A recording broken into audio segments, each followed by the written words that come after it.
5h10 sur Europe 1. La revue de presse internationale, nous partons d'abord en Irlande ce matin. Bonjour Clémence Pénard. Bonjour. Correspondante d'Europe 1 à Dublin. Qu'est-ce qui fait la une des journaux irlandais ?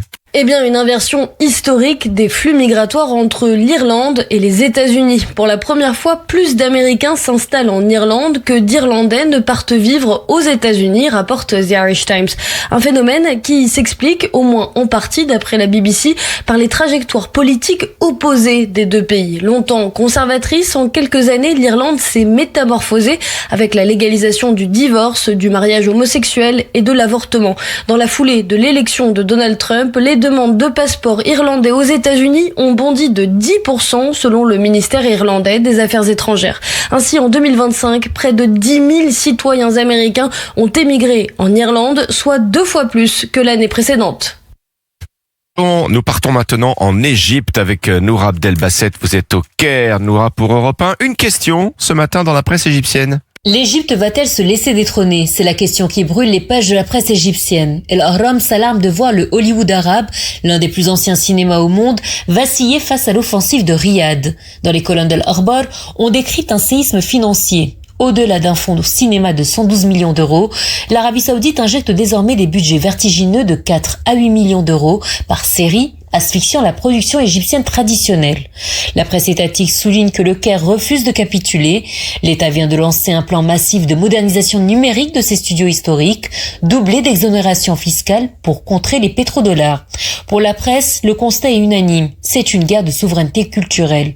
Le message de l'Égypte est clair. Riyad a les millions, mais le Caire a l'histoire.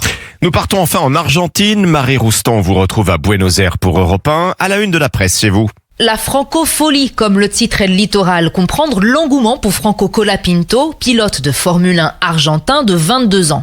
Il rallume une passion endormie et rassemble différentes générations, s'enflamme le journal, qui analyse pourquoi la greffe prend aussi bien entre le médiatique Franco Colapinto et son pays. Il parle, rit et s'émeut comme un gamin argentin. Celui qui roule pour l'écurie Alpine a ainsi rassemblé 600 000 personnes lors d'un roadshow à Buenos Aires, un des événements les plus populaires de l'histoire argentine, souligne Parina Dossé. Un show époustouflant renchérit Clarín. L'Argentine, mondialement connue pour sa passion du foot, est aussi depuis longtemps fan de courses automobiles, relève le Buenos Aires Herald.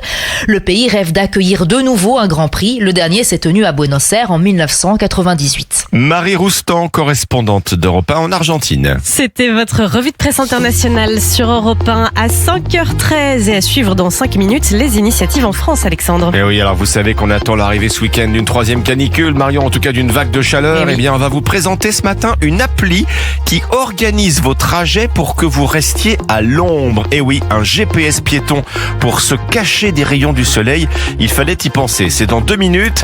Et dans un instant, vertige de l'amour dans votre histoire dingue. Marion, à tout de suite sur Europe 1. 5h, 7h. Europe 1, bonjour. Chez Poltron et Sofa, double remise, double économie sur tous les canapés. Et jusqu'à samedi, la livraison est offerte. Rendez-vous dans tous nos 131 magasins. Poltrone Sofa, solo divani di qualità. Voilà. Uniquement des canapés de qualité, vérifiez conditions en magasin. Europe 1. 5h15 sur Europe 1 pour votre dernière histoire dingue. Marion, quel panache, quelle élégance. Vous nous parlez d'amour ce matin. Et oui, c'est vrai, c'est ma dernière histoire dingue. Sachez que j'ai adoré dénicher les histoires les plus folles pour vous les partager chaque matin. Régalé. Moi aussi, des histoires en tout genre, mais avec une constante, Alexandre, elles finissent toujours bien. Ben oui. Et pour une dernière, quoi de mieux que de parler d'amour et d'exploits spectaculaires. Alors, vous nous avez fait voyager aussi à travers cette chronique, vos histoires dingues.